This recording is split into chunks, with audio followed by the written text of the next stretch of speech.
አብርሽዬ እንግዲህ ለሁላችንም የሚሆን መልስ ለቤተሰቦቹም ለሄርሜላም የሚሆን መልስ ላይ ንግግር ላይ ሪፖስት አድርገዋል። እንግዲህ ይሄ ንግግር ደግሞ የገባው ሰው ብቻ ነው ሪፖስት ሊያደርገው የሚችለው። ምክንያቱም የታመመ ሳይሆን ጤነኛ ከአእምሮ ጋር ያለው የሚፈልገውን የሚያውቅ ንግግሩን የሚያውቅ መርጦ እየኖረ ያለውን የሚያውቅ ነው ይሄን ቪዲዮ ሪፖስት ሊያደርግ የሚችለው። እና እኔ ቤተሰቦቼ ማስደሰት ፈልጋለሁ፣ ቤተሰቦቼ በእኔ እንዲኮሩ ፈልጋለሁ፣ ሚስቴ በእኔ እንዲኮራ ፈልጋለሁ ብለዋል። ያው አብርሽዬ እንደዛ እናውራ ከተባባለ አሁን አንተ እያደረክ ያለው ነገር የሚያሳፍር ነው እንጂ የሚያስኮራ አይደለም። ቤተሰቦችን የሚያሰድብ፣ ቤተሰቦችን እንዲገለበጡ የሚያስደርግ፣ ሚስት እርጉዝ ሆና እንድትገለበጥ ተዘግዝቃ እንድትሰደብ የሚያስደርግ ነው እንጂ የሚያስኮራ ነገር አይደለም። ስራ እየሰራክ ያለው ያው ስራ ለብዙ ሰዎች እንጀራ እየከፈትክ ነው። እሱና ቃልን ከኔም ጨምሮ ማለት ነው ለሁላችንም የስራ እድል እየፈጠርክልን ነው።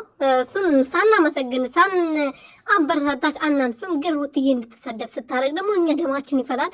ቤተሰቦች እንድትሰደቡ ሄርሜላ የምትባለው ሴትያ ወደ ህይወት ባትመጣና ከሩትዬ ጋር እንደዚህ የስራ እድል እየፈጠርክ ለብዙ ሰዎች የእንጀራ መንገድ እየከፈትክ ቢሆን ደስ ይለን ነበር። ግን አንተ እያረክ ያለው ነገር ትክክል አይደለም። ዝምትን እያስተማርክ ትዳር እንድንፈራ እያደረከን ማለት ነው። እኛ አሁን የመዳን ቅመሞች ነን። ወደ ፊት ሀገር ገብተን ትዳር መያዝ እንፈልጋለን፣ ልጆች መውለድ እንፈልጋለን፣ ብዙ ነገር እንደናንተ አሁን የምንፈልገውን ነገር እያገኘን አይደለም የምንኖረው። በአራት ግድግዳ ጣራ ውስጥ ነው በየቀኑ አንድ አይነት ነው ህይወት ነው የምናሳልፈው ለ4 አመት ለ6 አመት ማለት ነውና እኛ ደግሞ ሀገር ገብተን እሱን እንድንፈራ እያደረከን ነው አብርሽዬ። ሰላም ቤተሰቦቼ እንዴት ናችሁልኝ? እኔ በጣም ደህና ነኝ እግዚአብሔር ይመስገን። በያላችሁበት ሰላማችሁ ብዝት ትርፍርፍ ይበልልኝ። ለዚህ ቤት ለዚህ ቻናል አዲስ የሆናችሁ ሰብስክራይብ እያደረጋችሁ ቤተሰብ ሆኑልኝ። እና አብርሽ እንግዲህ ያው ወደ ስልኩ ተመልሷል። ወደ ቤቱ ከተመለሰ በኋላ ደግሞ ስልኩ እጁ ላይ ነው እና ሪፖስት አድርጓል። ሪፖስት ያደረገው ቪዲዮ ደግሞ ልጁ የሚያወራው ንግግር ደስ የሚል ነው።